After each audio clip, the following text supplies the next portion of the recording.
Bienvenue sur le Radiographe, le podcast qui explore le design et qui part à la rencontre des designers d'aujourd'hui et de demain. Nous sommes Camille et Marion, cofondatrices de l'atelier de design graphique commun, d'illustration et de typographie Emballage Collectif. Toutes les 2 semaines, nous vous invitons à découvrir les coulisses du travail d'un ou de plusieurs designers au travers d'une conversation qui retrace les origines de leurs pratiques, scanne leur démarche, décortique leurs projets et passe leurs petites anecdotes à la loupe. En quelque sorte, on est comme, je sais pas, comme des botanistes qui mettent des graines et ça pousse. Et moi, je trouve que c'est fantastique de voir comment ça pousse et ça peut pousser dans tous les sens avec toutes les couleurs. Pour ce dernier épisode du Radiographe, nous avons eu le plaisir de rencontrer André Baldinger et Tohan Vu, tous deux cofondateurs de l'atelier Baldinger Vu. Lors de notre venue, nous nous sommes attablés avec ces deux passionnés de typographie autour de la contreforme d'une lettre O façonnée par leurs soins. Puis nous avons longuement parlé de dessin de caractère, d'enseignement, de la voix des lettres, de culture japonaise, des différents scripts dans le monde, mais aussi de leur récente exposition au Portique du Havre. Nous vous souhaitons à toutes et à tous une agréable écoute. Donc, André Baldinger et Tohan Vu, vous êtes tous deux designers graphiques et collaborateurs au sein de Atelier Baldinger Vu depuis 2008.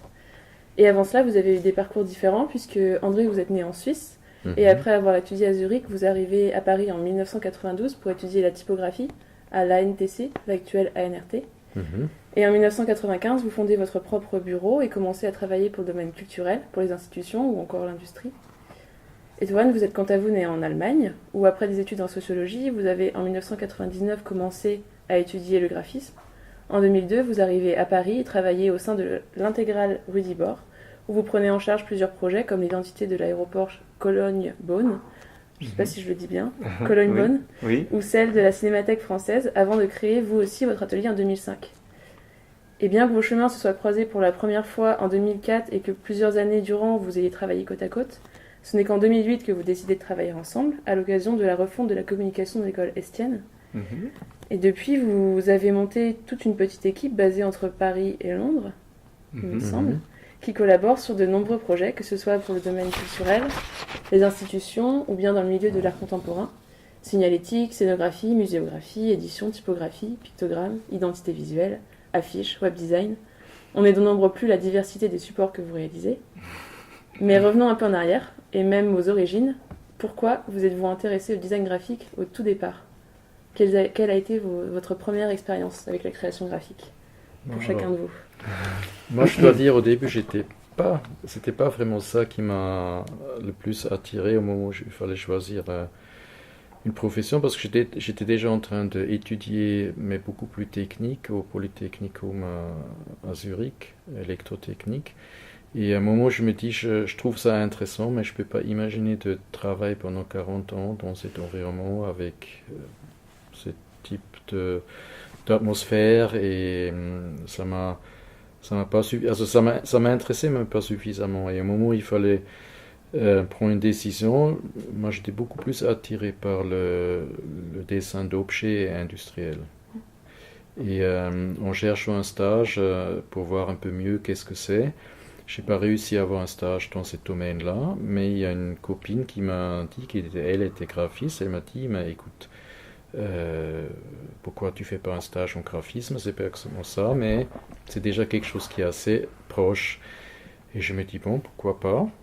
Et finalement, j'ai décroché un stage chez un graphiste que j'ignorais au premier moment complètement qui c'était, qu'est-ce qu'il a fait et tout ça, parce que je pense autrement j'aurais même pas osé de frapper à sa porte. Et c'était Robert Krügel, et lui était l'ancien directeur artistique des billets suisses qui était fait dans la structure de Ernst et Ursula Ehestand. Et alors je suis arrivé tout innocent, je présentais mes choses. Il a eu un petit comité avec 3 personnes, et après 15 minutes, il m'a dit, bah, écoutez, c'est bien ce que vous montrez là, mais ça ne nous suffit pas. Bon.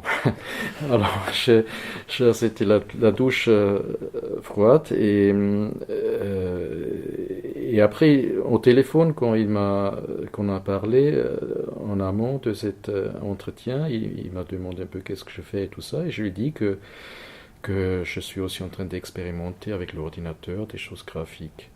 Et en fait, il faut se remettre dans le contexte, c'était dans les années, fin des années 80.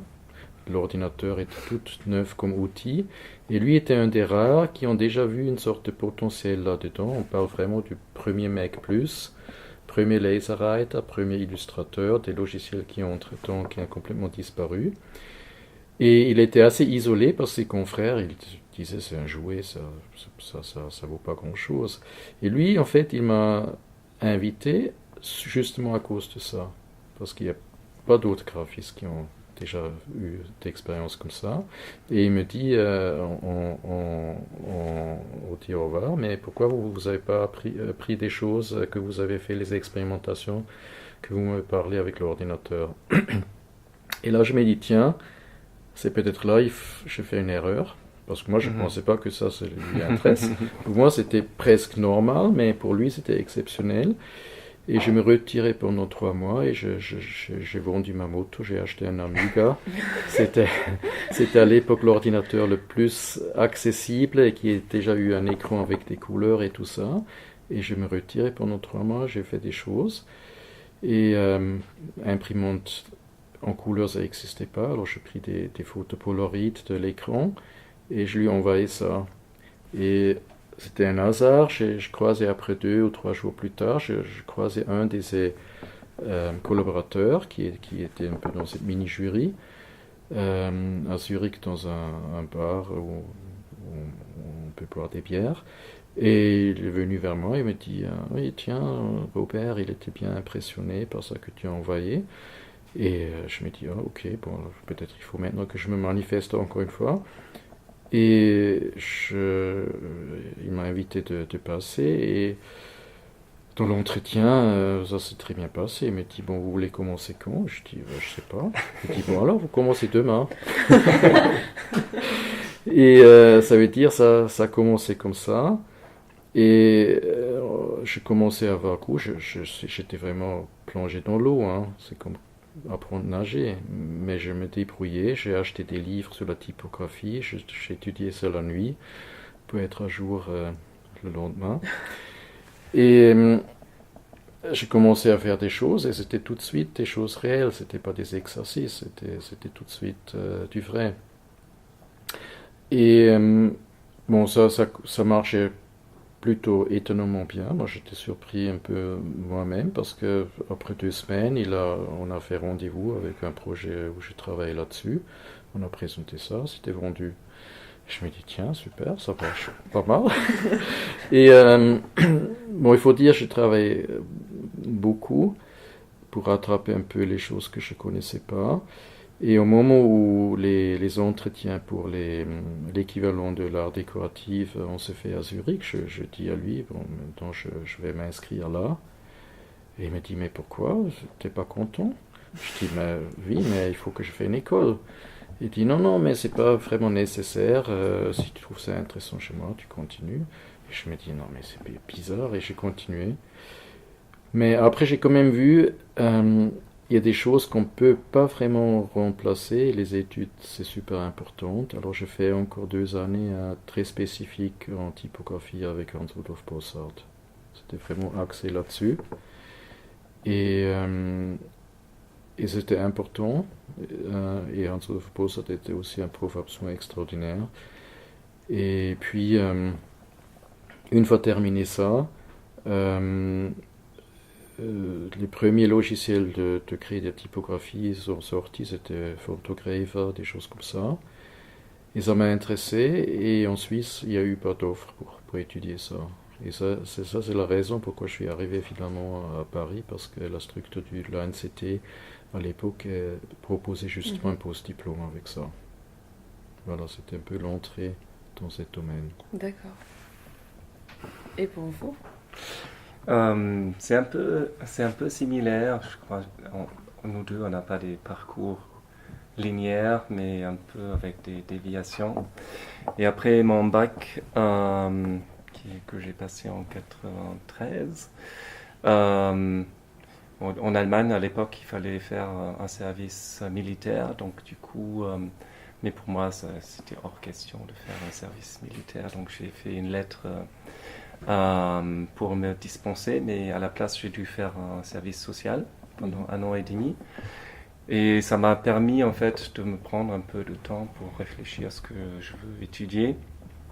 Et depuis que je suis très jeune, en fait, je suis très intéressé à la musique. J'écoute beaucoup de musique et depuis que j'ai 10 ans, j'ai construit une collection de cassettes, de vinyles, de CD à l'époque. Et pendant l'école, j'ai commencé aussi à mixer les cassettes pour des amis, faire des mixtapes et dans les années 90, tout au début en fait, c'était la vague de la techno et la house qui venait de l'Amérique, de Detroit à Francfort et à Berlin. Et moi j'étais à Francfort. Et donc du coup, c'était comme une explosion et j'étais fasciné par ce style de musique et ça m'a pris et du coup je me suis mis à acheter des vinyles dans cette direction et à mixer. Je me suis offert un Noël à moi-même 2 platines et du coup je faisais ça pendant mon service social et je voulais étudier en fait de la psychologie, mais mon bac n'était pas assez bon, donc du coup en fait en discutant avec des étudiants en psychologie, ils m'ont dit ce que tu peux faire, tu peux commencer par la sociologie et après faire une entrée parallèle en psychologie. Donc du coup j'ai commencé à étudier la sociologie, ce qui m'a bien plu aussi. Et j'ai continué à mixer. J'ai eu de plus en plus de succès. Donc du coup, il y avait des bars qui m'ont embauché. Après, c'était des clubs. Après, c'était des clubs dans d'autres villes. Et de plus en plus, ça prenait de l'ampleur. J'ai eu moins de temps pour les études en sociologie. Et après 4 ans, juste avant de terminer les études en sociologie, je me suis dit, est-ce que c'est un peu comme André, est-ce que c'est ça que je vais faire toute ma vie? Est-ce que j'ai envie d'être sociologue? Est-ce que j'ai envie de faire des études empiriques, etc. Et je me suis dit, non, mais la musique, c'est plus cool. Mais de l'autre côté, je savais aussi que la musique et le nightlife et les clubbing, c'est aussi un cercle assez prenant. Et je ne me voyais pas à 40 ou 50 ans à passer encore mes nuits derrière les platines avec des... J'aime bien les jeunes, mais je me suis dit, je ne peux pas faire ça peut-être toute ma vie. Et à un moment donné, en fait, je croise un ami avec qui je faisais aussi beaucoup de flyers pendant cette époque. En fait, j'ai commencé aussi à organiser moi-même des soirées. Et pour ces soirées-là, il fallait faire des flyers, des petites affiches, un peu de communication. Et en fait, je l'ai fait avec un ami qui était dans les études de graphisme. Et j'ai beaucoup aimé en fait ces échanges. Et il y avait certaines idées qui venaient de moi. Et j'ai commencé à bricoler aussi moi-même un peu des flyers.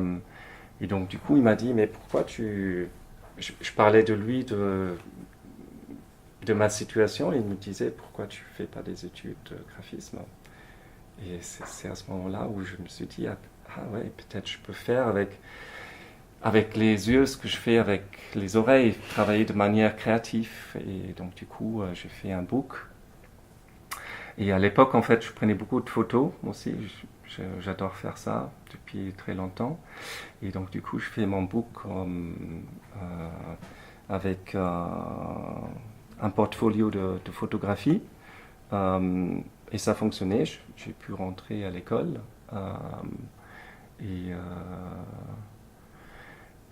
Et pendant les études, en fait, j'ai découvert la typographie parce qu'en fait, ils ont eu une section impression en plan. Et j'étais fasciné par la matière, en fait, de typographie. Et quoi d'autre? Oui, à la fin de mes études, il fallait faire un stage. Et pendant les études, en fait, un ami m'a pris dans son agence. En fait, il avait une petite agence de web design. Donc, du coup, j'ai fait des sites internet en parallèle des études. Mais en fait, ce qui me manquait, c'est l'imprimer, en fait. Et je me suis dit, alors pour le stage, ça serait bien quand même que je fais un stage où on imprime un peu plus. Et le hasard a fait que je croise quelqu'un qui a fait un stage aussi chez Intégral, rue des Bords. Et Paris m'a toujours fasciné parce qu'en fait, on a la famille ici à Paris, les oncles de mon père. Et chaque été, chaque hiver, on était ici pour les visiter. Et depuis toujours, je rêvais en fait venir ici, travailler ici, passer mon temps. Donc du coup, j'ai postulé chez Rudy et ça a fonctionné. Il m'a pris en stage et pendant le stage, j'ai fait plusieurs projets et à la fin du stage, il y avait ce concours pour l'aéroport de Cologne, ce que tu mentionnais tout à l'heure. Et j'ai pu travailler développer une piste qui consistait à créer un set de pictogrammes en phase avec une typographie. Et cette piste, en fait, a remporté le concours. Et du coup, à la fin de mon stage, Rudy m'a demandé en fait, il m'a presque pas demandé. Il a dit, il faut que tu restes ici, tu fasses maintenant le projet, quoi. Et, mais par contre, j'avais peur, en fait, de ne pas pouvoir terminer mes études en Allemagne et rester ici et n'avoir pas de diplôme. Et, mais Rudy, en fait, à l'époque, il était en Allemagne aussi à une école à Leipzig. Donc il a dit, en fait, ce qu'on peut faire, je suis ton co-prof et tu fais le diplôme avec moi. Donc du coup, j'ai négocié avec mon école à l'époque et elle était OK que je reste à Paris, que je fasse mon diplôme autour de l'aéroport de Cologne et que je présente une partie, en fait, comme diplôme. Et ça fonctionnait. Et j'ai terminé ce projet. Après, il y avait d'autres concours, comme pour la Cinémathèque. Et voilà, je suis encore ici. Et alors, par la suite, votre collaboration à tous les deux, ça s'est fait comment ? Bah, c'était un peu un hasard parce que le premier concours que j'ai gagné ici, c'était pour le théâtre de Thionville, aujourd'hui une scène nationale. Et à ce moment-là, j'ai tout de suite eu besoin de plus de place parce que c'était quelque chose d'impossible à faire toute seule. Et je travaillais encore dans l'appartement à ce moment-là. Et chez Rudy, il y a eu des surfaces qui étaient à sous-louer. Et j'ai sous-loué pendant 3 mois une surface pour pouvoir travailler sur ce projet. Et en fait, Toine était juste à côté. C'était vraiment le voisin le plus direct. L'espace était un peu comme ici, et il y avait juste une étagère, et j'étais de l'autre côté, en fait. Et donc, du coup, de temps en temps, on faisait un concours. Et moi, j'ai posé des questions sur la typo, parce que je savais qu'André, il est typographe, et j'écoutais beaucoup de musique. Donc, du coup, André venait aussi. On a s'échangé. Et on a déjà eu un très bon contact là. Et bon, après les 3 mois, moi, j'ai quitté ces locaux et j'ai loué un autre espace. Qui est pas loin d'ici. Qui est pas très loin d'ici. Rue Étienne Dolé. Étienne Dolé, l'imprimeur. Et on est resté en contact. Et après 2 ans ou quelque chose comme ça, toi me dit qu'il a envie aussi de partir et de faire son propre affaire. Et je lui dis, écoute, il y a du place, si ça te dit, installe-toi et on se partage le lieu. Et on a commencé à faire comme ça, et chacun a encore eu ses projets. Et pendant cette période, on a toujours déjà échangé sur nos projets. On a dit qu'est-ce que tu penses, on a discuté, et on s'est dit, bon, un peu con, on devrait faire des choses ensemble. et le concours de Estienne l'a lancé, on a s'est dit, bon, on va tenter notre chance, on prend ça comme premier projet. Et ça, finalement, on a gagné ces concours, et c'était aussi un moment où on a vu qu'on peut très bien travailler ensemble.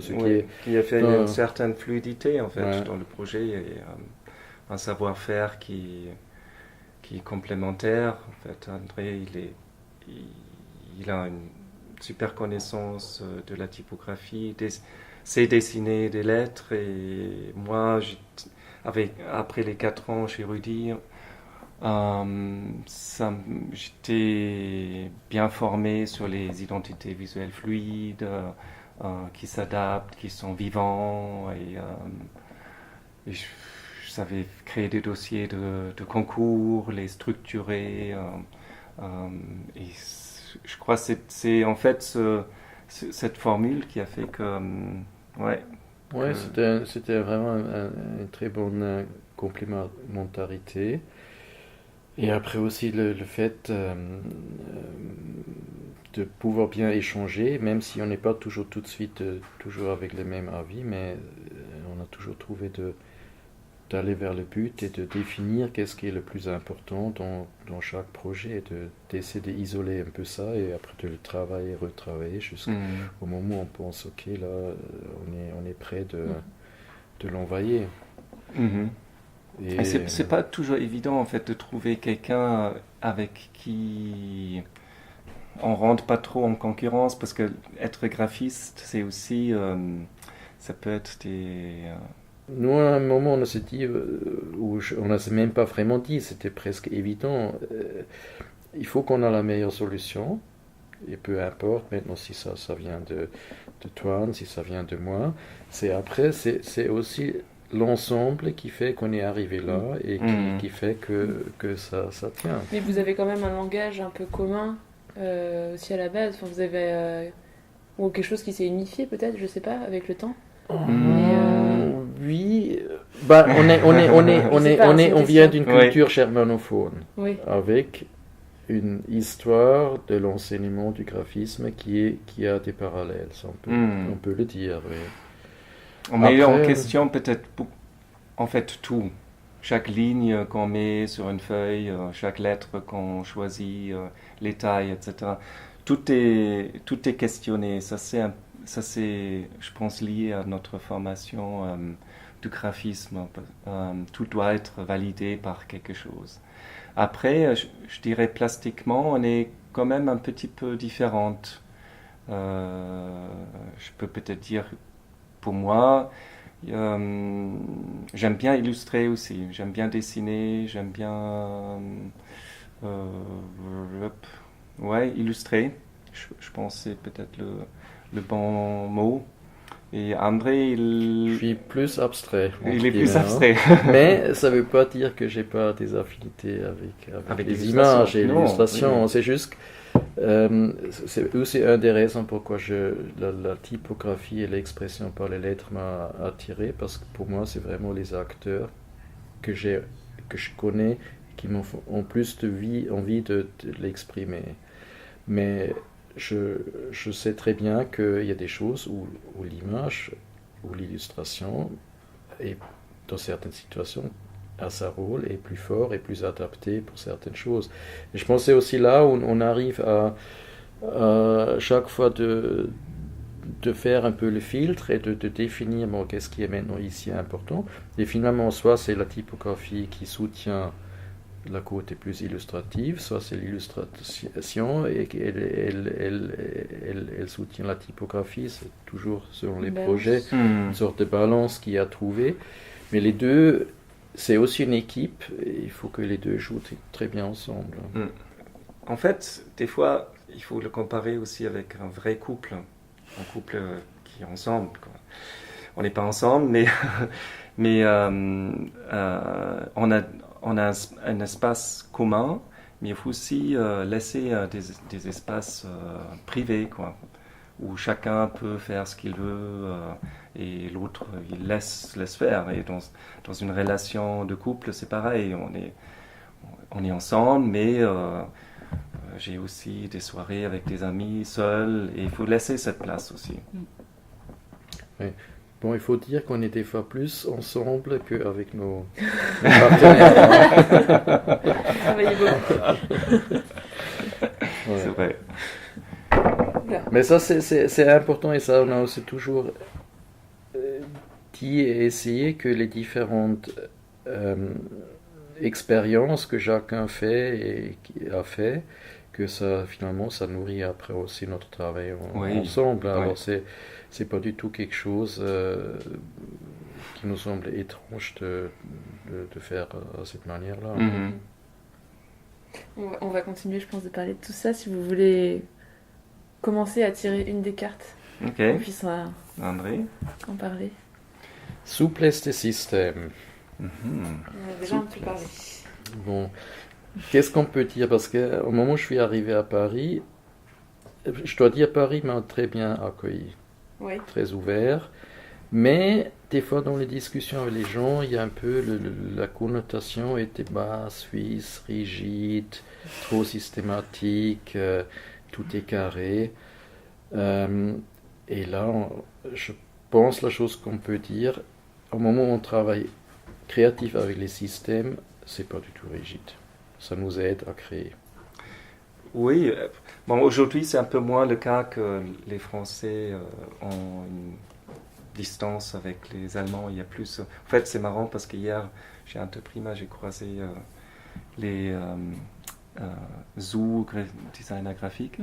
Et en fait, il y en a un qui, je me rappelle plus de son prénom, qui dit qu'il était chez Pierre Banin et moi j'étais chez Rudy, et donc du coup il me disait ouais mais Pierre il n'aimait pas trop Rudy etc.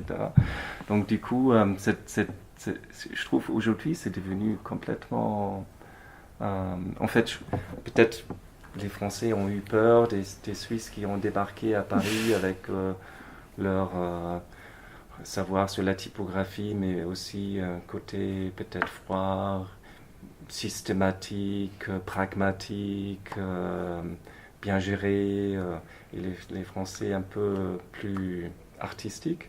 Mais c'est un peu moins le cas aujourd'hui, et il y a même des graphistes français qui sont maintenant plus secs et plus suisses que nous.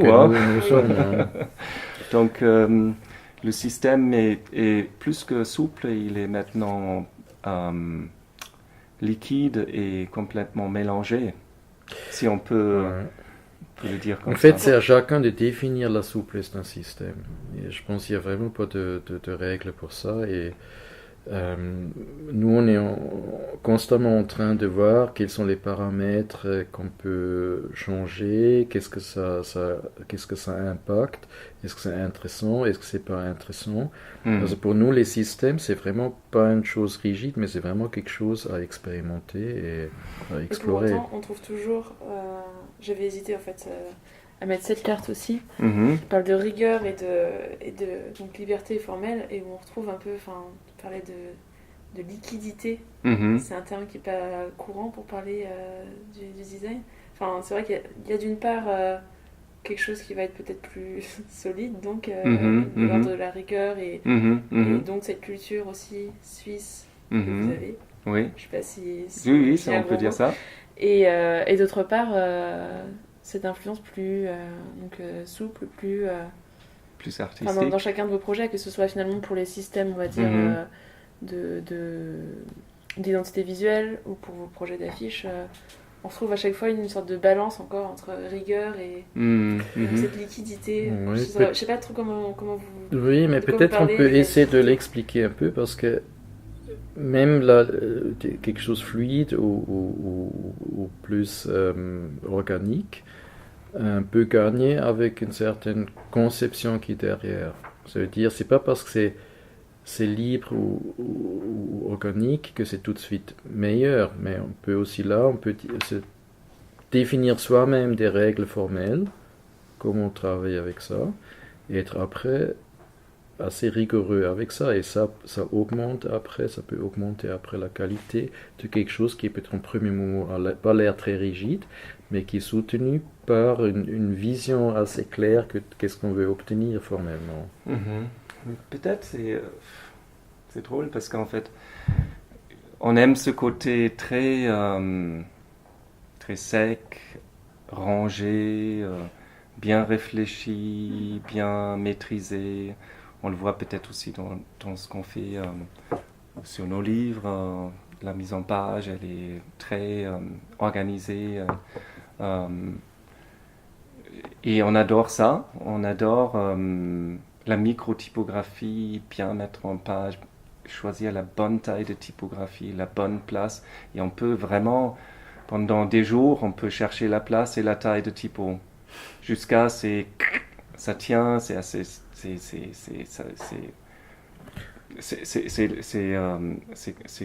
C'est comme on le voit.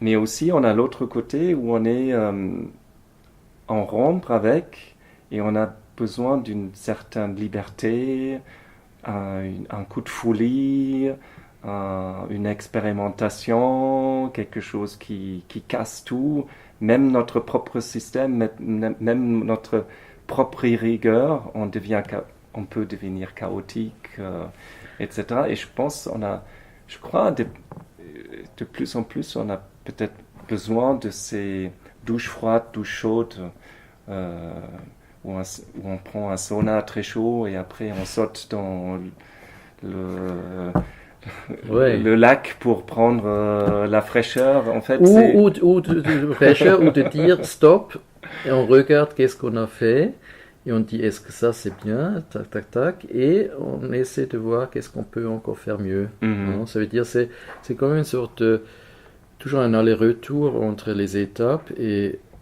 les choses maintenant plus libres. Ce sont des portes à ouvrir et de voir qu'est-ce qui ça nous apporte et comment on peut enrichir aussi notre façon d'expression. Mais peut-être on peut aussi dire que on est deux têtes flexibles en fait. On ne se met pas sur une formule et on reste dessus parce qu'elle fonctionne. On a beaucoup envie de mettre en question ce qu'on est en train de faire et voir ailleurs et aller sur un terrain qu'on connaît moins et voir ce qu'on peut faire en fait. Et c'est ça ce qui est super excitant en fait pour nous deux et ce qui nous intéresse dans notre travail aussi.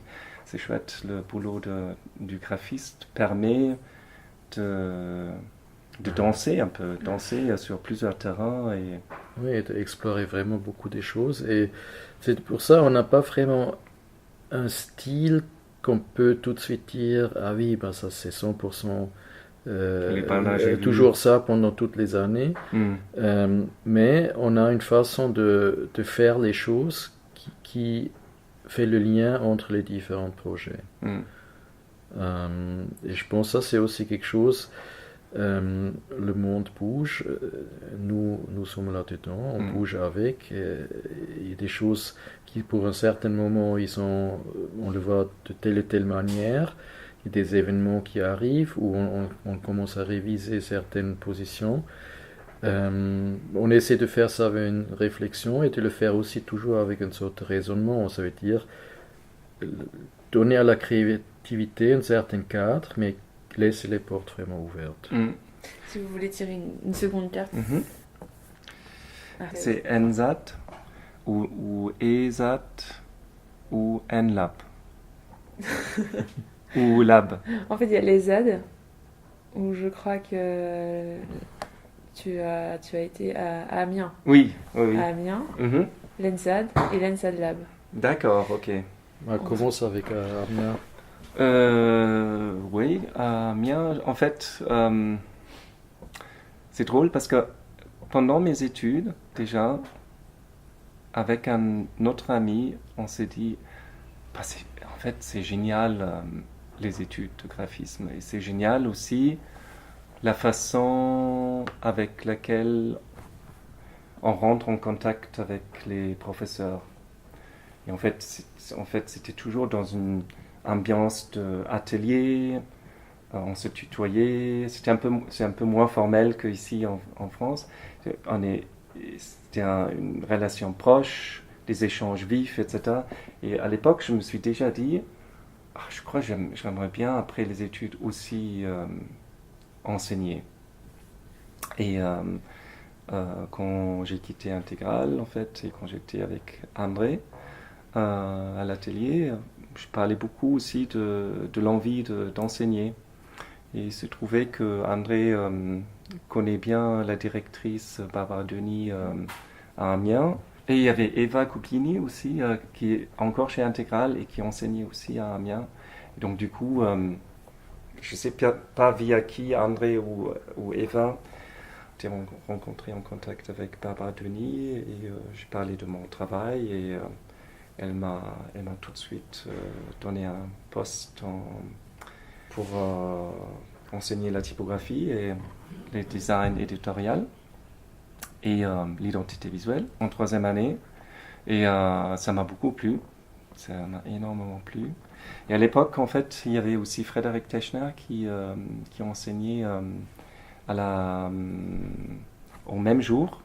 Et en fait, ce qui est fantastique à Amiens, enseigner à Amiens, ça veut dire aussi prendre le train à 8h le matin avec d'autres profs qui enseignent le même jour.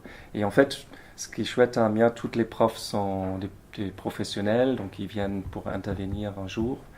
Et donc du coup, en fait, les trajets de train sont assez soudants. En fait, on est dans un compartiment, on partage le croissant, le café, mais aussi les expériences avec les étudiants. Et avec Frédéric, c'était assez génial parce qu'on avait des mêmes avis, des mêmes visions. On s'intéressait tous les deux beaucoup à l'édition, à la typographie. Et donc du coup, il y avait une synergie qui se mettait en place autour de questions qui étaient communes entre nous deux. Et donc du coup, on a pu construire une dynamique qui a vachement servi aux étudiants, à l'école. Et ouais, c'était chouette. Et il se trouve, à un moment donné, l'ANZAT m'a invité à faire un jury des grands projets. En fait, c'est Rudy qui fait le suivi des grands projets à l'ANZAT. Et j'ai fait le jury et après on m'a demandé si je veux pas venir enseigner la typographie à l'ANZAT. Donc du coup j'ai fait les deux en même temps parce qu'en fait je me suis dit l'ANZAT c'est intéressant, c'est à Paris, etc. Mais je m'éclate quand même bien à Amiens parce que c'est une petite école. Barbara Denis, elle donnait beaucoup de possibilités. Donc du coup quand il y avait une envie d'inviter quelqu'un pour un workshop, il n'y avait jamais un problème. Donc du coup, s'il fallait ouvrir l'école aussi tard, c'était pas un problème du tout. Et je savais, parce qu'André était déjà à l'ENSAT, que l'administration, etc., et l'école n'est pas si facile que ça. Donc j'étais pas sûr de vouloir en fait changer les arts déco contre Amiens. Mais c'est une très bonne école, l'ENSAT, et les échanges avec les étudiants est aussi très riche et profond. Il y a une bonne sélection qui rentre, bien sûr, à cette école, qui m'a fait aussi changer et switcher, du coup, parce que je ne pouvais pas faire 2 écoles, en fait. Je l'ai fait pendant 1 an, mais ça m'a complètement épuisé, en fait, entre l'atelier et 2 postes. Oui, moi j'ai une période où j'étais, après l'ANCT, j'étais un moment beaucoup plus en Suisse, parce que j'ai gagné un concours pour la candidature des Jeux Olympiques de l'hiver. Et parallèle à ça, il y a l'ECAL qui a changé la direction à Lausanne et j'ai eu un contact avec François Rappot que j'ai rencontré lors d'une conférence sur la typographie et on reste un peu en contact et il m'a dit écoute là il y a quelque chose qui redémarre à Lausanne, est-ce que ça t'intéresse? Et à l'époque je n'ai pas eu vraiment d'expérience d'enseigner mais ça m'a intéressé et je me présentais et ça marchait. J'ai fait ça pendant 7 ans, j'ai enseigné à l'école et après j'ai fait encore 3 ans à Berne, mais comme toi, je faisais toujours les allers-retours entre Paris et la Suisse. Et Paris et la Suisse, c'est encore plus long que Amiens. Ça veut dire que c'était vraiment des semaines, des fois absolument impossibles. Et je sentais aussi que je voulais vraiment me concentrer plus sur un endroit parce que c'est tout simplement trop difficile. Et j'ai déjà commencé à travailler là pour Thionville. Et au moment où à l'ENSAT il y a des postes qui étaient des nouveaux postes qui étaient ouverts, j'ai postulé et ça marche. Et après quelques années, l'ENSAT était aussi en train de réfléchir, de voir est-ce que ça ne sera pas intéressant de créer une sorte de pôle de recherche. Et parmi les différentes disciplines qui étaient en question de créer un pôle de recherche, c'était la typographie et en particulier la création de caractères. Alors, c'est Philippe et moi, on a créé cette ENSAT. Dans le ENSAT Lab, on a créé ENSAT Lab Type. Et pendant 6 ans, on a fait 4 différents projets de création de caractères, chaque fois avec une toute petite groupe d'étudiants. En général, c'était 4 étudiants. C'était un groupe qui permettait de travailler très intense, de répartir les tâches, mais aussi de laisser faire les étudiants un peu toutes les différentes étapes dans le processus de la création. Et cette aventure était très très riche et intense. On a pu présenter chaque fois 2 fois à la TIPI. Et on a clôturé ça avec une conférence qu'on a organisée en 2014 qui était sur les formes et l'histoire des formes en design graphique au Centre Pompidou et à l'ENSAT.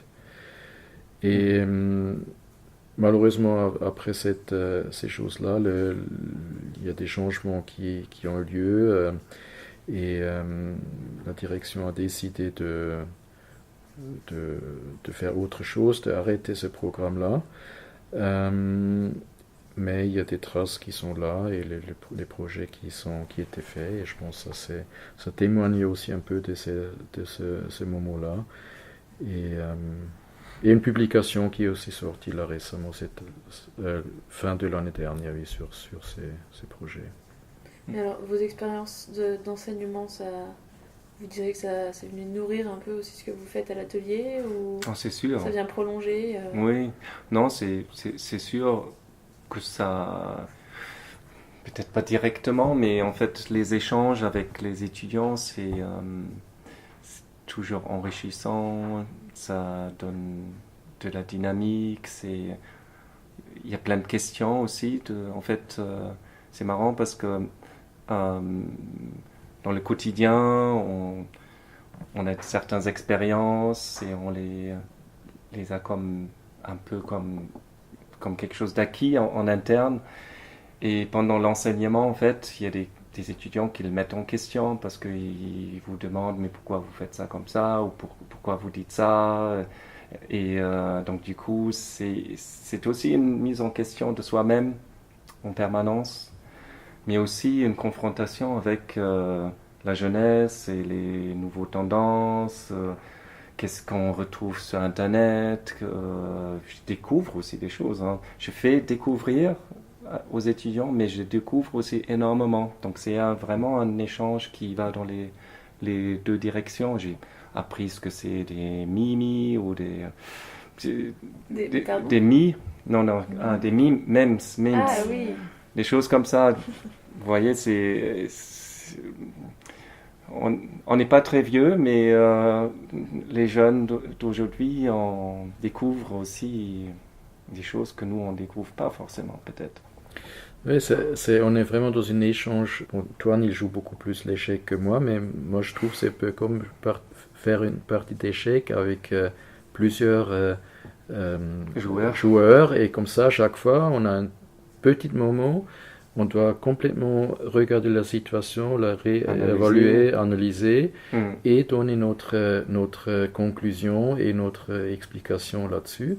Et c'est toujours très très stimulant. Et des fois, c'est vrai, après une journée d'enseignement, et on est aussi fatigué qu'après toute une journée. Ou alors, au contraire, super réveillé.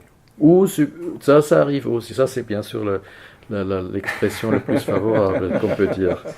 Et ce qui est bien aussi, c'est comment on peut lancer des projets nous-mêmes. C'est souvent aussi un moment où on peut s'éclater sur des thématiques qui nous intéressent, où on trouve que ça serait bien peut-être d'expérimenter avec les étudiants sur ce sujet-là. Par extension, vous expérimentez aussi avec eux. Oui, exactement. Parce que on est un peu obligé de aussi. C'est vrai, on est. Peut-être ça, c'est une des choses qui fait une différence. On a maintenant tout un parcours, on a des expériences, on a certains acquis. Mais il faut toujours oser de nouveau de quitter des terrains qu'on connaît. Et ça, pour les étudiants, c'est aussi important. Ça veut dire on essaie de les pousser aussi de quitter les choses qu'ils connaissent, parce que c'est des fois peut-être moins évident au moment où on est encore étudiant, parce qu'on a peur de faire des erreurs ou des choses comme ça. Mais comme on le sait bien, toutes les erreurs nous apprennent aussi des choses pour aller plus loin.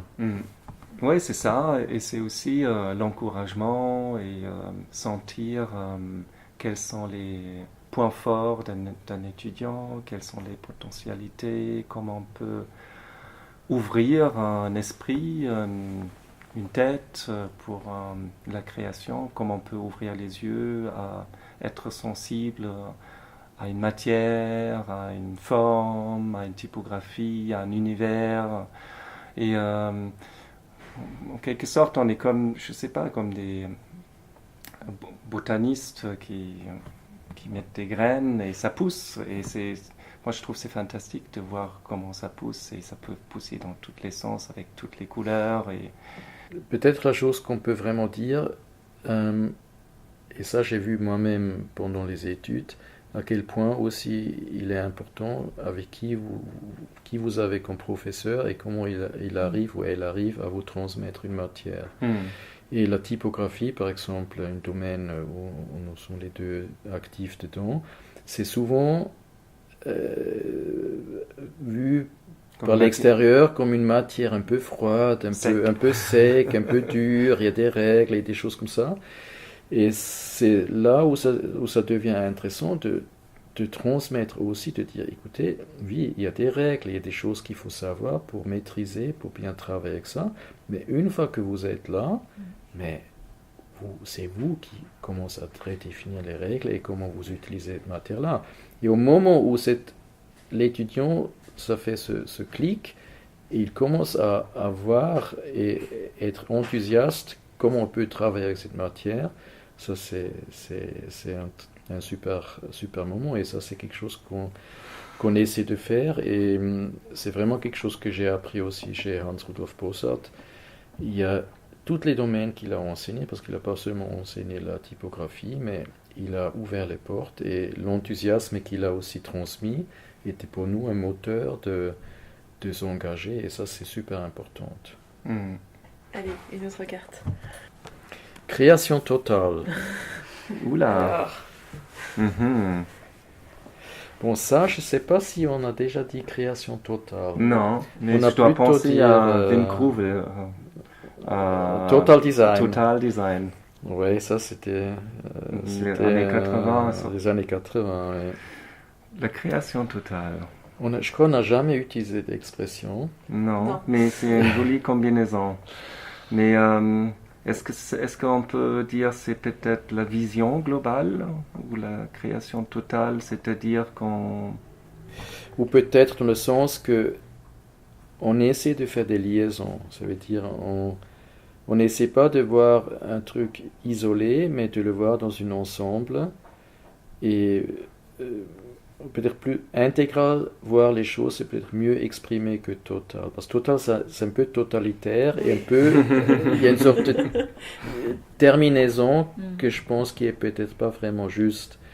Mais intégral, ça veut dire vraiment de intégrer tous les différents aspects qu'on peut trouver dans une création et l'élargir là où c'est nécessaire. Also, ça, on a essayé ça avec chaque projet que finalement vous avez l'objet devant vous et vous commencez à voir que ça qui était fait là, finalement, c'est aussi une sorte de réponse à un autre endroit où on a réagi de telle et telle manière. Et pas juste se contenter qu'on a un joli logo et après ce logo-là, c'est comme un tampon et on l'utilise, mais c'est pour ça aussi les systèmes ou des identités visuelles plus souples et plus fluides nous intéressent parce qu'on donne un cadre où on peut commencer avec jouer et c'est pas après quelque chose de hasard, mais on intègre tous les différents éléments et tout est part de l'ensemble. Peut-être création totale peut dire aussi que en fait les projets qu'on fait, on les fait dans leur totalité en fait. Et même les tout petits supports comme un badge nous sont importants, comme une grande affiche ou un système d'identité visuelle ou quelque chose qui semble être grand et énorme. Mais nous, on peut aussi s'exciter à des tout petits outils comme un badge ou un flyer ou une carte de visite, etc. Donc du coup, on aime bien... En fait, on ne peut pas s'arrêter. Oui, on peut dire que c'est un investissement total. Oui. Hein. Ça, on peut le dire sur tous les niveaux. Et des fois, peut-être, on peut aussi être maniaque sur des choses. C'est... Terrible. Terrible. Et puis il y a aussi le fait que vous fassiez, par exemple sur une affiche, c'est vos typos, et enfin vous n'allez pas chercher, enfin ça arrive parfois. Oui, non mais ça c'était une des volontés au moment où la question se posait, créer des caractères ou pas. C'était pour moi déjà à l'époque une possibilité de dire on peut vraiment créer tout nous-mêmes. On n'a pas besoin de faire appel à quelque chose qui vient de l'extérieur. Et c'est pas du tout parce qu'il n'y a pas des choses qui sont pas bien qui existent à l'extérieur. Il y a des très bonnes choses qui existent et on voit ça bien dans notre travail. On utilise aussi des caractères qui sont pas faits ici à l'atelier. Mais on sait au moment où on peut vraiment créer aussi sur les matières de base, et les caractères, c'est ça, on peut encore mieux contrôler et aller plus loin dans certaines créations. Et ça, c'est important. Oui, c'est un outil. La typographie est un outil, la photo est un outil, l'illustration... Oui, mais là où c'est fort, c'est que c'est votre boîte à outils, elle est constituée de vos outils que vous avez vous aussi constitués. Ouais, ça, c'est quelque chose qu'on essaie en fait, élargir le maximum que possible. Et si après, une fois, il y a quelque chose où on dit, tiens, c'est mieux là, il y a quelque chose de l'extérieur, on le fait, mais là où on peut le faire nous-mêmes, on le fait nous-mêmes. Oui, on est en train de faire notre propre Macintosh. Je plaisante. Non, mais si on pourrait, je crois, on le ferait. Hein. Fabrique notre ordinateur, notre préparez souris. Vos 5 prochaines années, au moins. On fait nos tables. Ouais, c'est une table qu'on a fait nous-mêmes. C'est vrai. Et c'est une lettre. Ah, Devinez quelle lettre c'est. C'est une contreforme. Ouais. Oui. Du haut. Oui. Ouais. Bravo. Quel typo? Ça, c'est un peu, oui, ça pourrait pas être différent. Hein. Ouais, on est installé sur une contreforme, c'est la première fois que ça. On est autour d'une contreforme. Oui. Et justement, pour parler de typographie, à un moment donné, vous disiez on s'attache au caractère. Dans la vidéo qui a été faite de vous, où vous parlez du projet du CCOD, oui. À un moment donné, vous dites, comme ça c'est bien, les gens vont pouvoir reconnaître, ils vont pouvoir se dire, ah oui, ça c'est c'est le CCCOD qui parle, Mhm. parce qu'il y a des petits bouts qui sont déplacés. Mhm. Et en fait, quand vous parlez ainsi, on pourrait presque croire que pour vous, créer une typographie pour une institution, c'est comme lui donner une voix. Comme si vous Bah. créez une voix visuelle. C'est Ouais. ça, hein.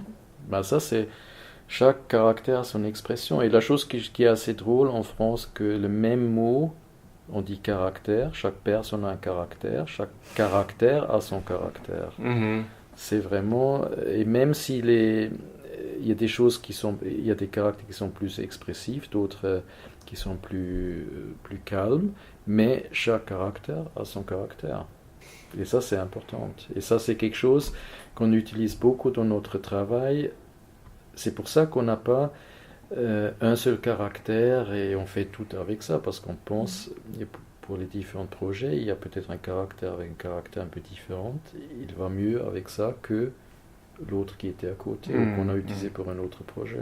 On n'est pas les Suisses allemands qui utilisent que l'Helvetica. Ouais. Bon, il faut dire c'est devenu plus rare, hein, parce qu'il y a Anton Stankowski, le fameux graphiste allemand. Il y a un moment dans sa carrière, il a déclaré c'est accidentgrotesque et rien d'autre. Comme Wim Kruvel. Et Wim Kruvel, bon, lui, il C'est était quand même... l'Helvetica, non? Non. Ou alors... Non, c'était... Comment il s'appelle l'Américain qui a fait American Airlines, c'est Massimo Vinelli, oui. Lui, c'était Helvetica et non, aussi le Bodoni. Mais c'était vraiment ces deux... Pour avoir une sérif. Oui. C'était vraiment, il était très monomaniaque. Bon, il y a une chose qu'il faut peut-être quand même dire, et ça explique peut-être autre chose.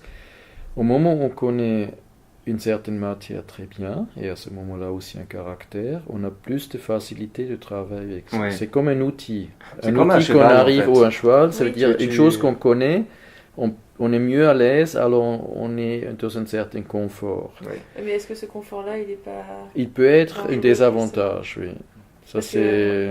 On choisit quand même un caractère souvent par rapport à ses caractéristiques techniques pour qu'ils conviennent au support, Mhm. mais aussi par rapport à une adéquation Bien de sûr. fond-forme. Ouais, Et ouais. j'ai l'impression que les caractères que vous créez, ils sont beaucoup dans cette adéquation fond-forme. Bien sûr aussi dans l'aspect technique, Mhm. mais que finalement si on s'astreint à n'utiliser que une certaine famille de caractères, on va s'éloigner complètement de Ouais, ça. ouais. Et ça peut, oui, en effet, du coup, on va mieux le maîtriser, Mhm. mais pour finalement faire une communication ça Ouais. va être lisse. C'est pour ça l'avantage qu'on a ici à l'atelier, qu'on a plusieurs typographies qui ont été créées en interne à disposition pour répondre à différents projets. Et des fois, ça se trouve qu'il n'y en a aucune qui convienne. Et des fois, ça donne l'occasion à acheter une licence d'un confrère ou alors de créer une nouvelle ou alors d'adapter une existante typographie. Par exemple, oui, justement, celle-ci, Oui, pour la Tour Eiffel qui a été utilisée pour pour le frac et le France. Vous l'aviez adapté ou... Non. Non, c'était un peu différent parce que, disons, pour la tour Eiffel, c'était vraiment le caractère que vous voyez ici, le squelette, also le caractère display qui était créé à l'époque. Et c'était déjà là, c'était clair qu'il faut l'accompagner avec une version solide pour des petits textes, des publications, des cartels et des choses comme ça. Texte courant, oui. Texte courant, mais lors du concours, c'était pas encore vraiment la chose qui était le plus importante. Et comme souvent avec des projets qui commencent comme ça, on a une idée, on fait un premier set qui correspond à l'urgence de présenter vraiment l'essentiel de l'idée. Et après, c'est dans le temps, les années qui suivaient, que j'ai commencé à terminer la famille et rajouter aussi de graisse en solide. Et au moment où on a fait le concours pour le FRAC Île-de-France, ben, la question de ce type se posait également. On a testé d'abord beaucoup de Je crois typos, qu'on avait testé, énormément, et on a Presque 100 regardé, différents mis à typos. côté, et à un moment on s'est dit, bon, alors c'est un peu... Et elle est là, venue juste dernière minute en fait. On avait Ouais. une autre typographie, je crois une typo de Peter Bilac, jusqu'à la fin. Et je crois que c'était juste 3-4 jours avant le rendu du projet qu'on a testé. Juste pour le fun, le Frac Île-de-France. non, c'était quand même pas seulement pour c'était quand même pas seulement pour le fun, parce qu'il y a un moment où on s'est dit, est-ce que le caractère qu'on est là en train de proposer, est-ce qu'il n'est pas trop neutre? Est-ce qu'on fait pas quelque chose qui tranche un peu plus? Et on a dit, ok, Eiffel, on va essayer ça. Est-ce que c'est quelque chose qui marche? Et finalement, on a trouvé que c'est pas seulement son aspect formel, mais aussi l'idée qui est derrière la construction, et aussi dans l'art minimal, il y a toutes les histoires avec les constructions, avec des angles, qui finalement, après qu'on regardait, on a dit non, mais faut qu'on propose ça avec ça. Mais c'était pas le premier choix, parce qu'en fait, elle est aussi assez particulier dans son dessin, parce que effectivement, elle est à la base, il y a la grille de la tour Eiffel, mais en pleine, en fait, on voit plus la grille, mais on a encore, en fait, les formes qui en résultent. Et elle a quelque chose, elle a un fort caractère. Mais pour le Frac Île-de-France, du coup, comme c'est un milieu d'art, on peut se permettre aussi de prendre quelque chose qui est un peu peut-être étrange dans une première vue, mais si on ne peut pas faire ça dans le milieu d'art, où on peut employer une typographie comme ça. Et quand on l'a utilisé, on trouvait que... Oui, c'était vraiment la première fois qu'on a l'utilisé aussi pour des petits textes, des grandes quantités. Et c'est aussi là où il y a un moment où il faut que les choses font leur preuve, et on a vu que ça marche même beaucoup mieux qu'on a pensé, que c'est vraiment une réponse qui est là, qui est pertinente, et qui donne aussi au Frac de nouveau une singularité qu'on ne pourrait pas donner avec un autre choix. Et on a aussi pour l'instant, on a assez exclusivement utilisé ça pour ce projet-là. C'est vrai, ouais. Tant pis pour la Tour Eiffel. Tant pis pour eux. Continuer. Ok, on va faire la dernière carte. Tada. International.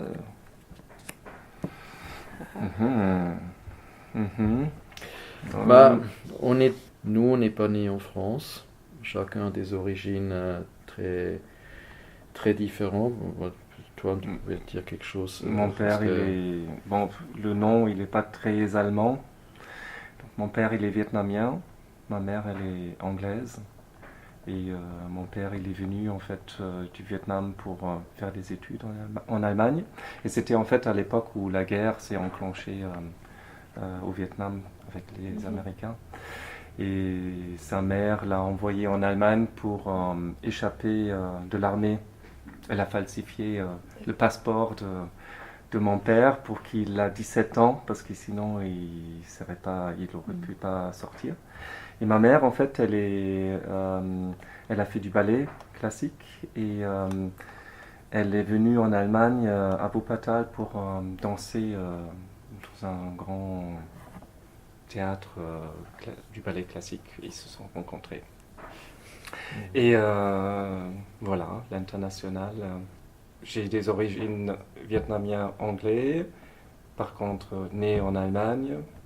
Je vis en France et je suis marié avec une lettonne. Ouais. Avec un enseignement suisse. Associé avec un Suisse.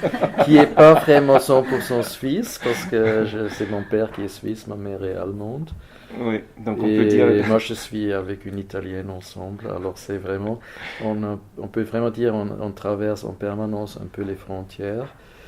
Et je pense, ni toi ni moi, au premier moment qu'on est arrivé, chacun est arrivé à Paris, a pensé qu'on va rester à Paris. Ça, c'est après des Alors, choses, les pourquoi? circonstances qui ont fait.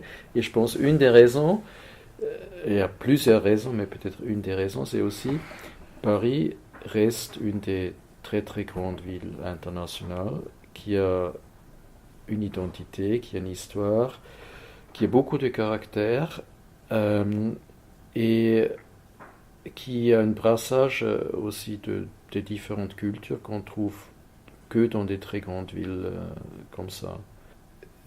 Pour nous, être ici à Paris, c'est être en permanence dans un environnement international et on peut aussi faire des projets ici d'une envergure qui ne sont pas toujours aussi faciles à faire si c'est en Allemagne ou en Suisse. Et on est complètement ouvert à ça et ça nous intéresse. On a presque, la plupart des projets sont en France, mais on a des projets de temps en temps en Allemagne, en Angleterre, en Suisse Au Japon aussi, et au non? Japon J'ai aussi. vu qu'il y avait pas mal de choses au Japon. Ouais. Des expos, je sais pas. Il me semble qu'il y avait Des écrit, en tout expos, des dessins de caractères.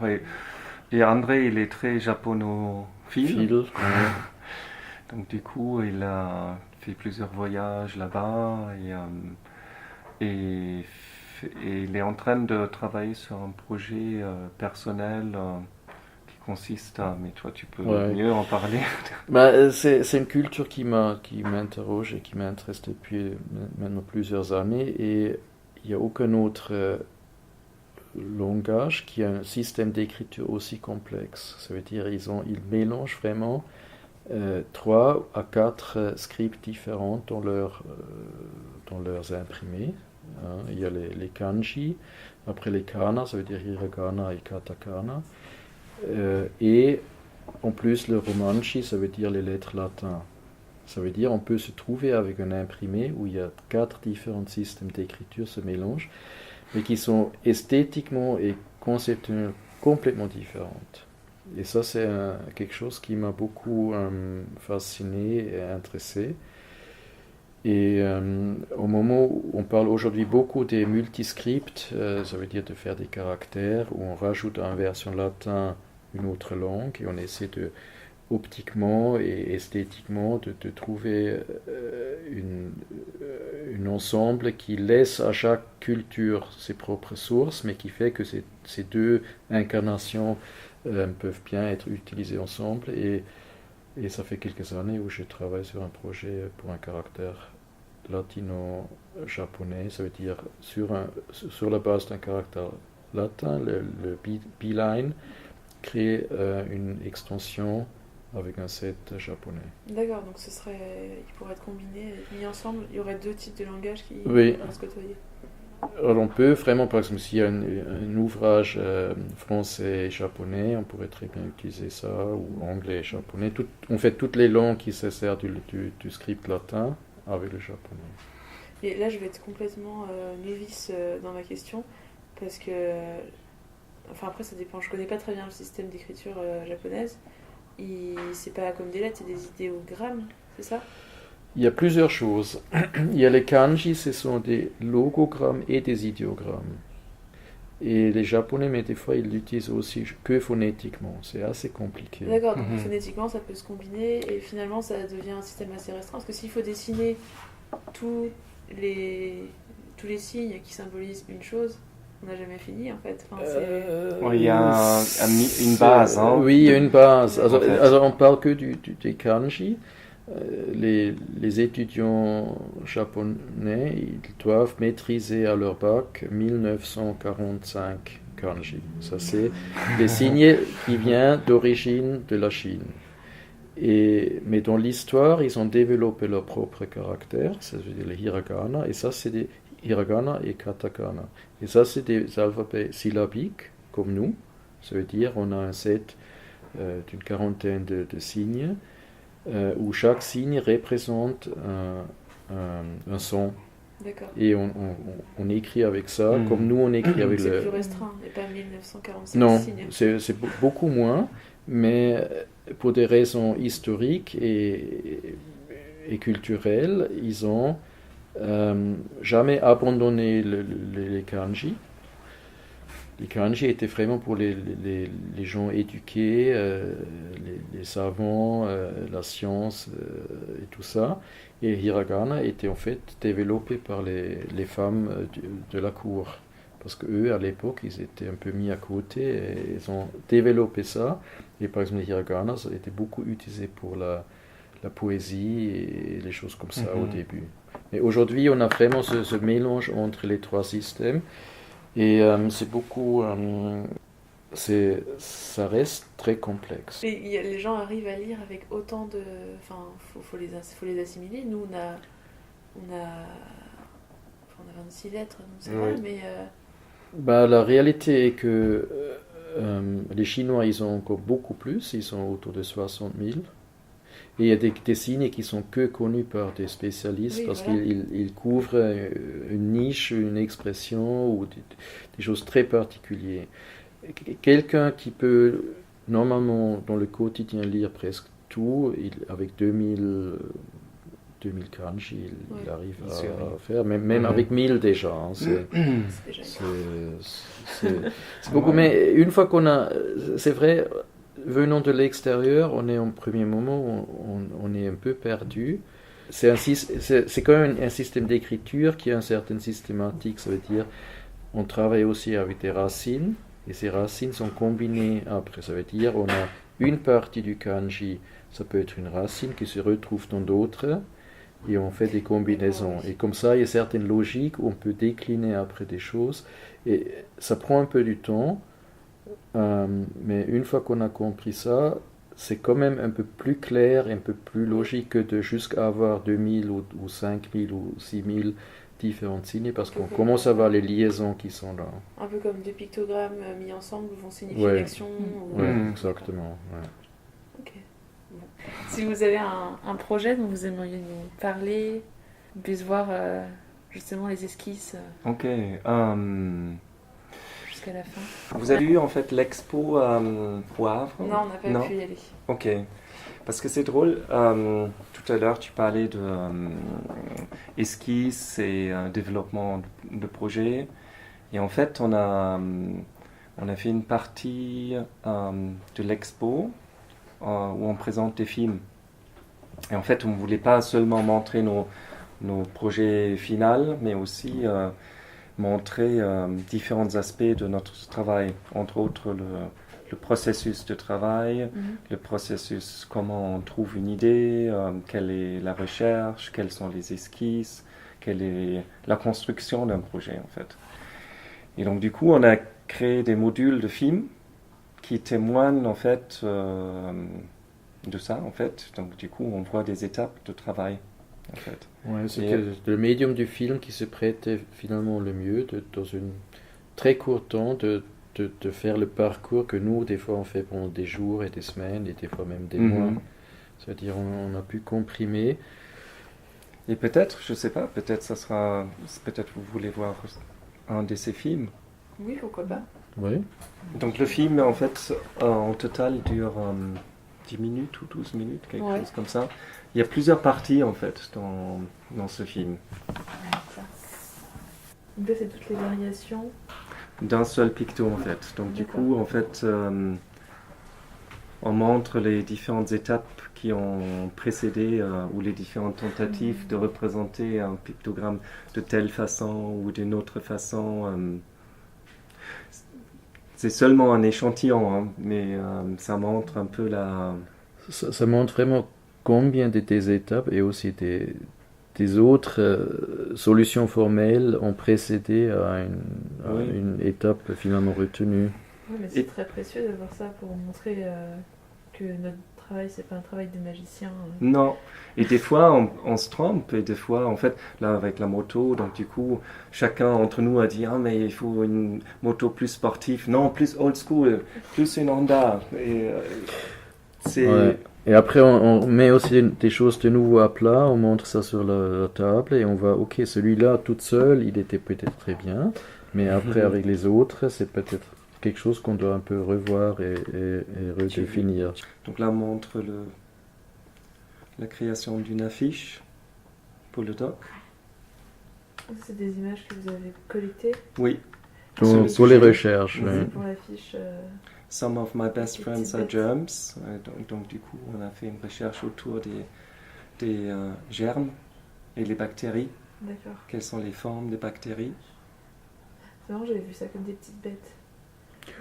Des Oui. petites Mais bêtes. j'ai l'impression que vous aimez bien les petites bêtes parce qu'il y avait une pochette de vinyle avec des petites bêtes qui bougent un peu comme ça. Oui, Il y a Ah, aussi des les- bugs ce que vous tu as avez fait, avec oui. les escargots. mhm. Les escargots avant les souris qui venaient manger les. Ah, ça c'est pour Michel Blasi, mais ça Oui. ce sont les escargots qui chacun a mangé ce qu'il voulait et Oui. ça laissait des traces. Ouais. Là, on a laissé jouer la nature, ou plutôt Michel a lancé les escargots et laissé jouer la forme que ça donnait. Et il y a un autre film, peut-être on peut montrer aussi l'autre, Ouais, ouais. où on réutilise différents éléments graphiques de différents projets, on raconte une nouvelle histoire. Ça veut dire on crée avec tous ces éléments une nouvelle paysage visuel avec une sorte de Mhm. C'est-à-dire, par exemple, vous prenez un court-métrage. logo et il va dire complètement autre chose Oui. dans un autre En- domaine en fait. On, Enfin, peut- sans on va son vous contexte. montrer ça, comme ça vous avez une meilleure idée de ça, qu'est-ce que ça donne.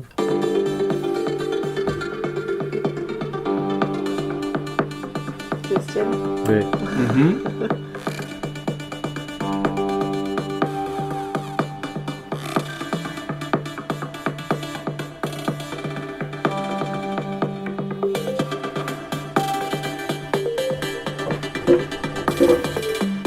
C'est l'Inalco et la Bulac.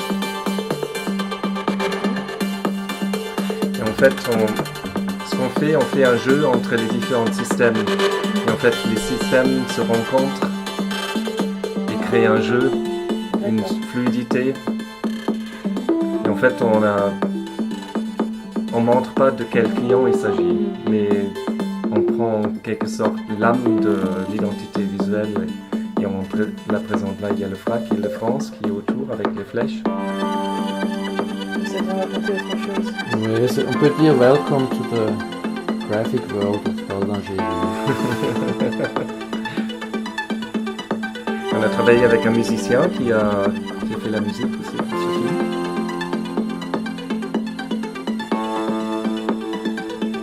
Et ça, c'est un domaine qui nous intéresse aussi beaucoup, en fait, le film.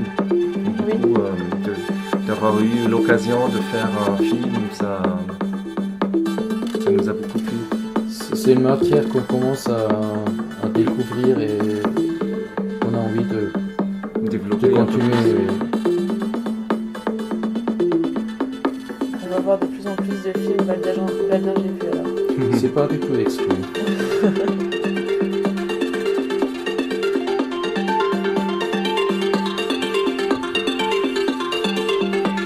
C'est nos grilles, ça c'est Abbey Warburg par exemple, le zigzag. Et est-ce que les personnes pour qui ont été faites ces identités ont vu ces films? Oui, certains. Certains, Ouais. pas tout le monde, mais certains ont vu ça. L'éditeur de Warburg par exemple, il a vu le film et il a identifié en fait ces éléments graphiques D'accord. dans le film mais aussi sur les affiches qu'on a créées. Parce que du coup, ce jeu-là de forme a occasionné un film et aussi des affiches. Vous avez aussi refait des affiches à partir des identités En fait, visuelles. l'expo est composée en deux grandes parties. En fait, le portique a deux salles, deux grandes salles. Trois Trois? couloirs. Oui, mais deux salles. Ah oui, ok. Deux salles. Et au premier étage, en fait, on a fait une installation avec 7 piliers d'affiches. Mhm. Et ces 7 affiches, on les a produites pour le portique. Chaque affiche en 250 exemplaires, 300 exemplaires, qu'on a tirés chez les Arts Graphiques à Strasbourg. Et chaque affiche, en fait, était sur une thématique qui est une domaine ou un champ de travail de l'atelier. Donc il y a une affiche qui traite le pictogramme et la typographie, par D'accord. exemple. Mais on ne voulait pas montrer une typographie et dire, bon, ça c'est la nouvelle typographie Anto de Baldanger Vu, mais plutôt montrer un aspect de notre réflexion ou de manière de travailler en fait.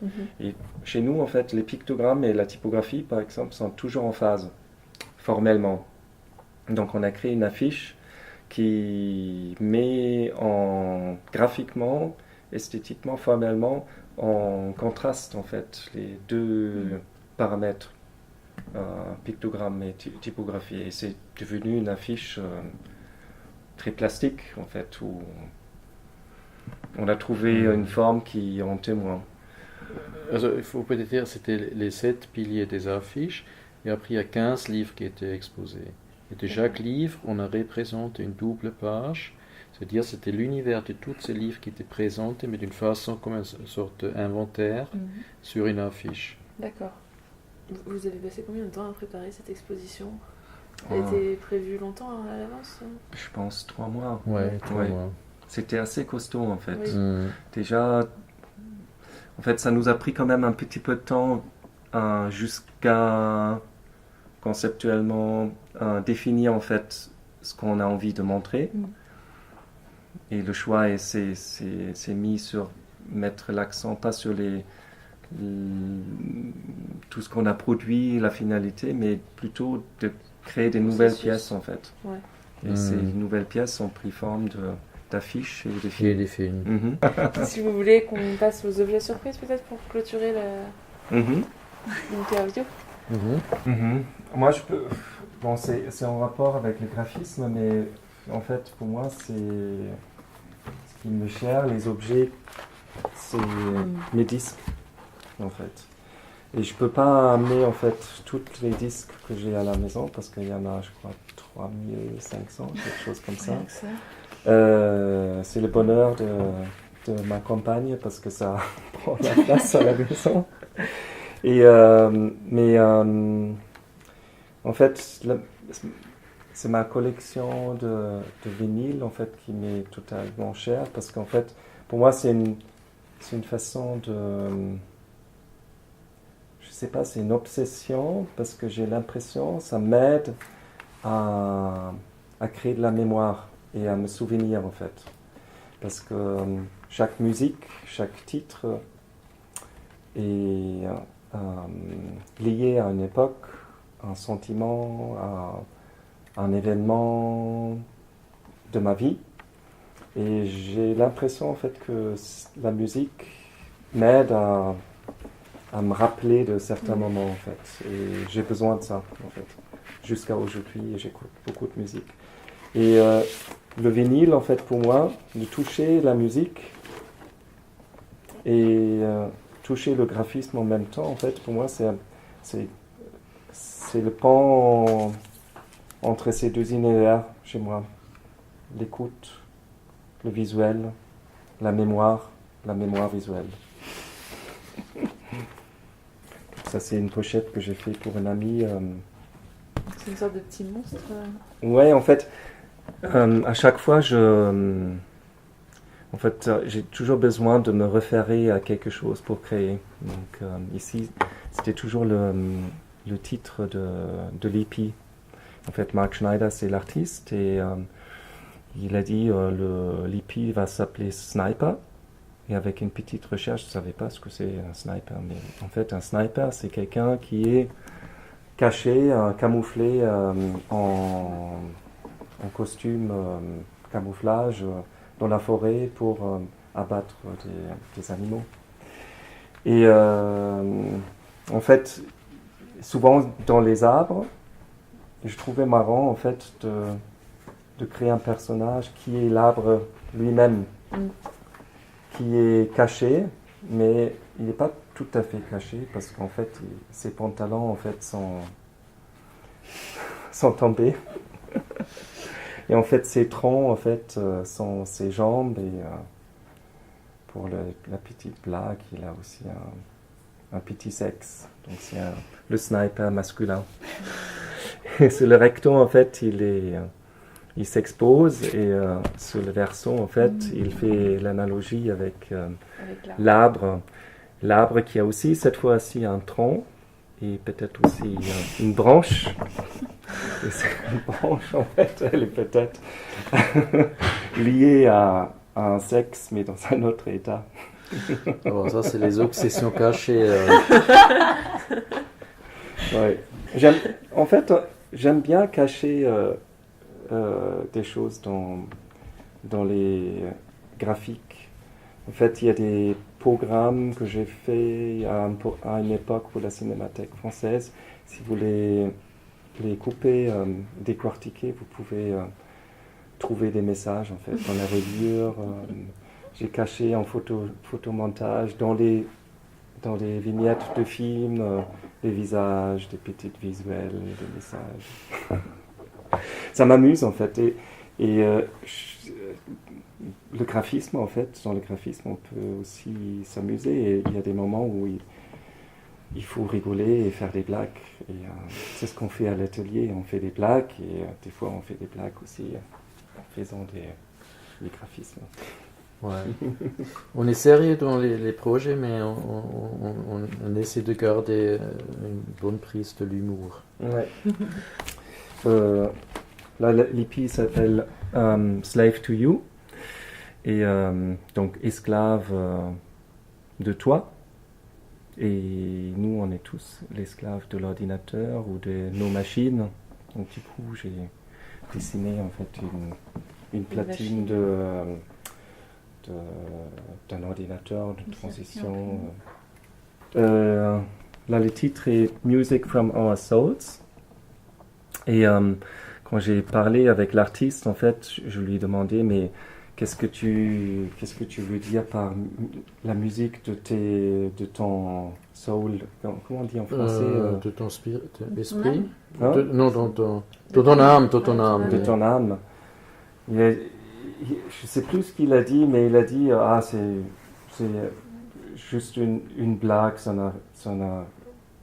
c'est anyways, c'est pas très fondé, il a dit. Et donc du coup, je me suis dit, mais alors si ça vient de l'intérieur de nous, la musique, un pet peut venir aussi de l'intérieur de nous. Donc du coup, j'ai dessiné une toilette. Et le tube, en fait, fait le graphisme et en même temps le cordon pour relier le baffle et fait un petit son. Et derrière, je crois que c'est plus... Ouais, c'est une autre tuyauterie. Ouais. Un autre son, un peu plus linéaire. Celui-là est plus direct.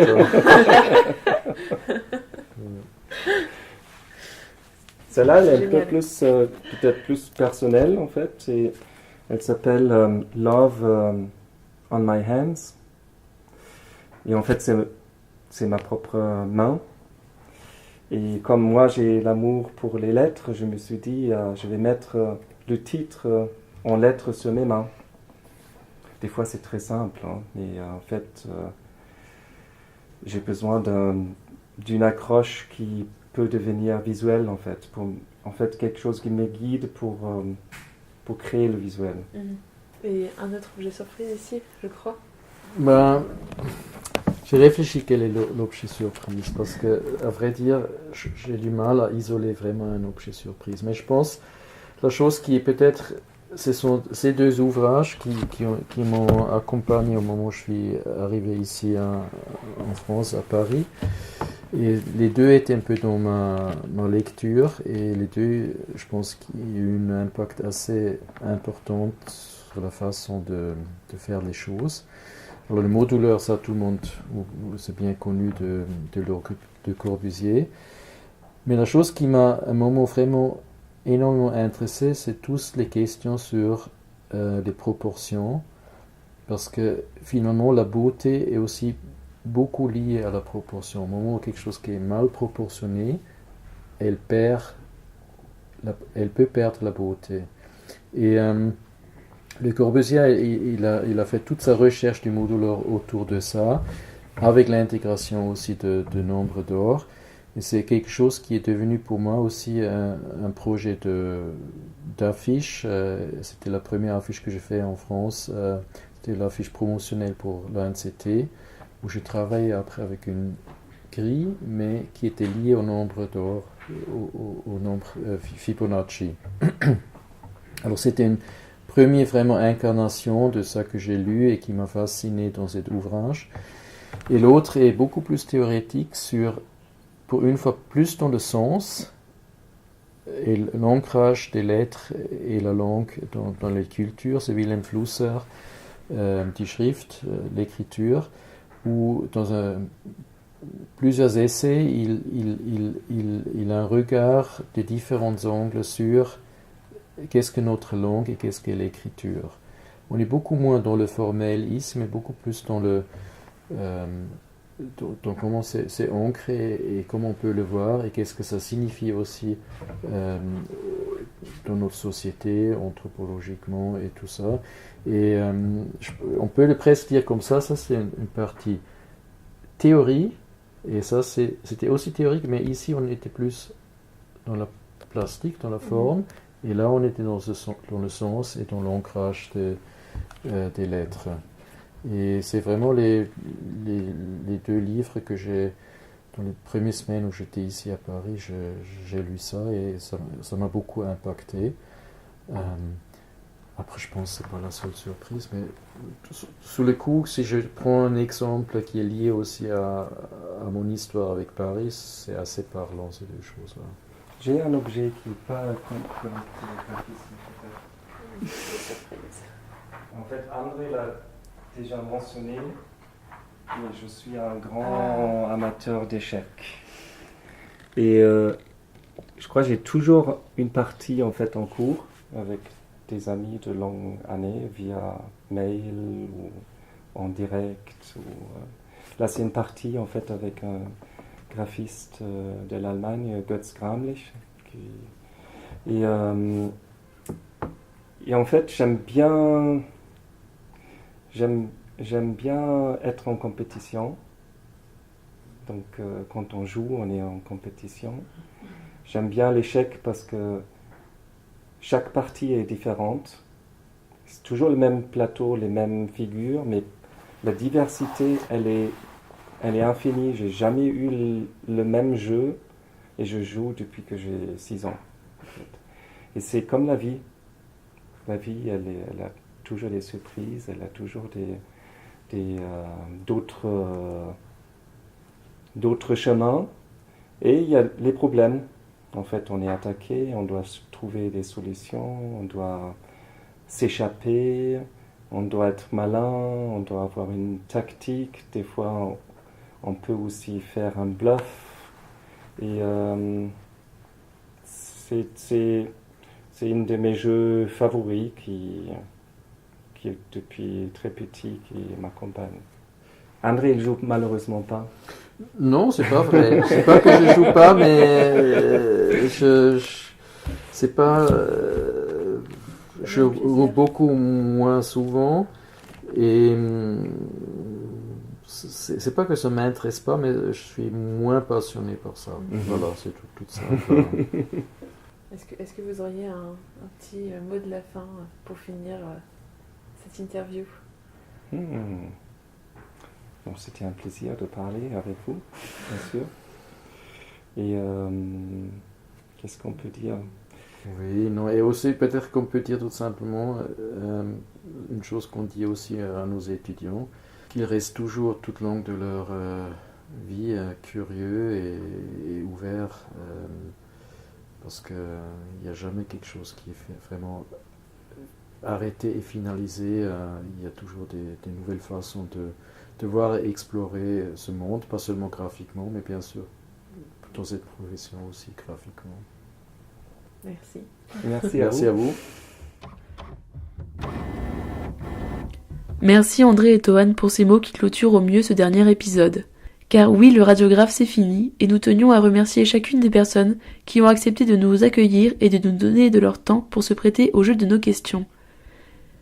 Ces rencontres ont à chaque fois été un formidable moment d'échange et de réflexion que nous espérons avoir su transmettre au mieux à nos auditeurs. D'ailleurs, merci à vous, chers auditeurs, vous qui nous avez suivis dans notre aventure, que ce soit celle du radiographe ou bien celle d'Emballage Collectif, l'atelier par lequel nous avons initié ce podcast. Vous pourrez bien sûr écouter chacun de nos épisodes qui seront bientôt disponibles sur une chaîne YouTube.